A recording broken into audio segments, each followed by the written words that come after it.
एक बार एक हाथी के साथ युद्ध में जंगल का राजा शेर घायल हो गया। इसके बाद कई दिनों तक वो शिकार नहीं कर पाया और भूखा ही रह गया। शेर का मंत्री एक चालाक गीदड़ था।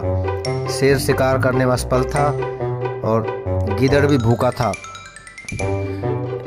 शेर ने गीदड़ से कहा, किसी बेवकूफ़ जानवर को यहाँ पर लेकर आओ ताकि उसको मारकर अपना पेट भर सकें। ये सुनकर गीदड़ गांव की ओर चल दिया।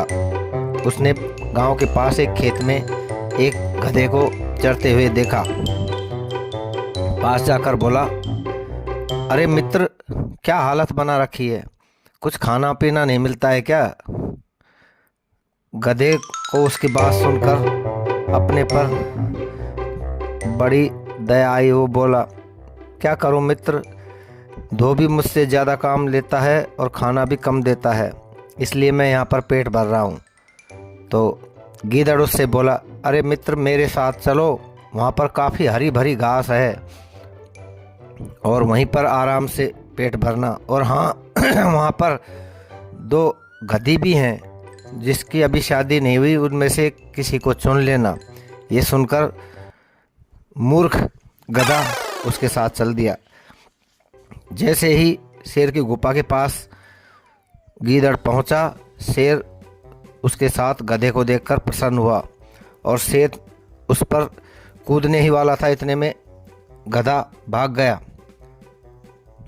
शेर ने गीदड़ से कहा, अबे ये किसको लाया था, ये तो भाग गया।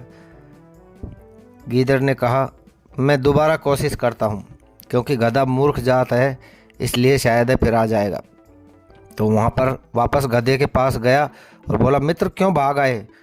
गधा बोला, अरे वहाँ पर तो शेर था, वो मुझे खा जाता। गीदड़ बोला, नहीं मित्र, वो तो तुम्हारे स्वागत के लिए खड़ा हुआ था, चलो वापस।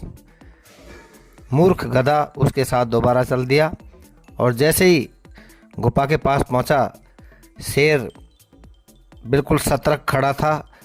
आते ही उस पर टूट पड़ा और उसको मार दिया। इस तरह शेर और